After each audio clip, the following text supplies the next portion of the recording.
As an older Gen Z, I have met quite a few young Gen Zs who have sworn off social media entirely. They're what I would refer to as chronically offline, the opposite of chronically online.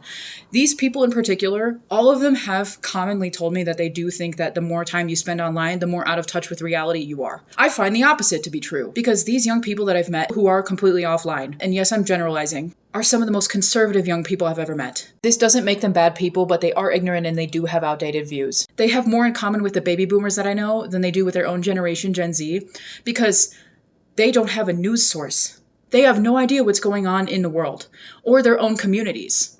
They don't know if something bad is about to happen that would negatively impact them. And when I tell them, they say I'm fear-mongering and it's not that serious. Talking points used on the far right, on more conservative people, and again, I'm not trying to generalize, but I know that I am. If it doesn't apply, let it fly. We need the internet in some capacity. I have been on both sides. I had no social media. I was chronically offline for like a year and a half because I just couldn't take it. I was so out of touch with reality, I had no idea what was going on.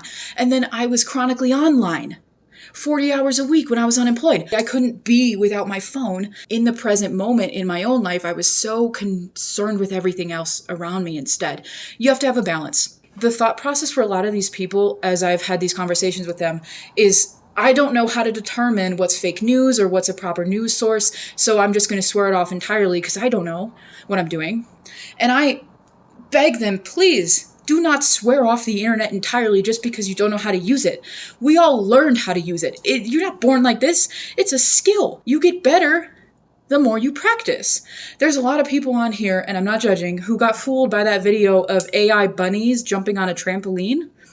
And a lot of us, we should know better. But AI is getting better. It is harder for us to discern the difference, right? So we're all still learning. We're all practicing every day that we're on here. There's no shame involved in it. When we talk about media literacy skills, this is one of many aspects. And no, it's not taught in school, even though it should be. But when I think back to my education, I didn't learn how to properly search for things until I was in graduate school. That is all kinds of messed up.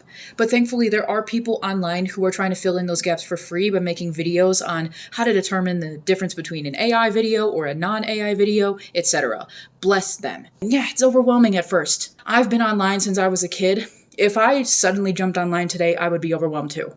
But we need it in some capacity to know what's going on. You have to have a balance between chronically offline and chronically online. You have to meet in the middle to stay your version of sane, okay? And to be involved in what's going on.